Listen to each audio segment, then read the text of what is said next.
Hello and welcome back to Tri-States Grain Conditioning. I'm Dan Winkowitsch, and this is another session of just giving you more information on what it means to monitor the grain temperature in your bins. Now, many of you have finished harvest, your grain is stored in the bin, and for those lucky ones who have installed grain temperature monitoring cables in the bin, you can monitor your grain. You can check and see if it's healthy or if it's sick.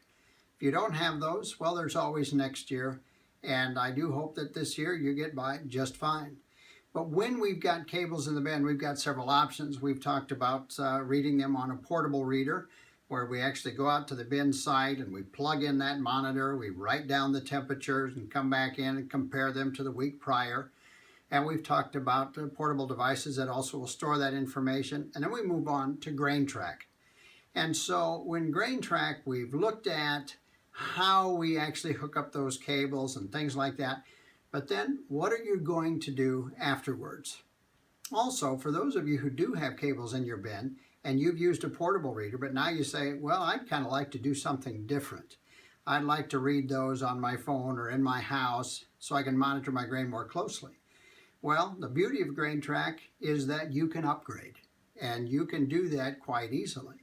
Once you've taken the unit out and you've taken your old monitor reading box off the side of the bin and you've put this unit on and started it up, well, now everything is in the palm of your hand.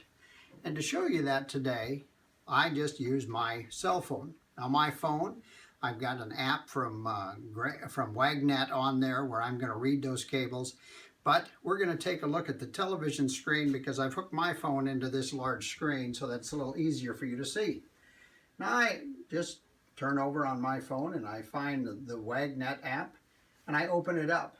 Now I have logged into a customer's grain bin, and we can see his temperatures from top to bottom. This is a 105 bin, so you'll see I'm going to move a little over to the left, and you'll see we slowly see all 24 cables and all the grain that's in his bin.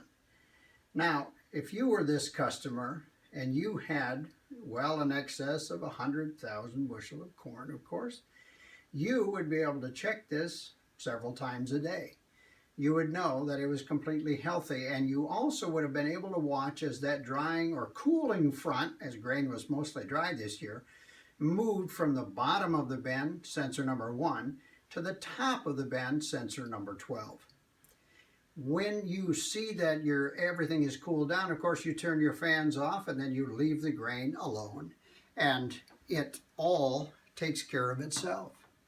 However, if during the year you decide, now I'm going to check on my phone, and you look on here and you see a red spot, or the temperature has climbed in relation to the temperature that's outside, you're getting what's called a hot spot, then you're going to say, you know what, it's time to turn on my fans and cool that grain again.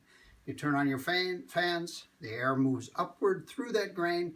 You watch it on your screen. Once that is cooled down, you turn your fans off. You save electricity, you save money, you have no spoilage in your grain, and you are a very happy customer. Thank you, and I hope this is helpful.